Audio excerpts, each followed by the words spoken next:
Lalpur PMC patient શાળા વિસાવદર આજ રોજ ધોરણ 6 ના બાળકોને ધૂન ગવડાવું છું.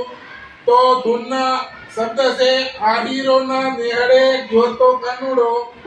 તો ધોરણ 6 ના બાળકો આહીરોના નિહાળે જોતો કાનુડો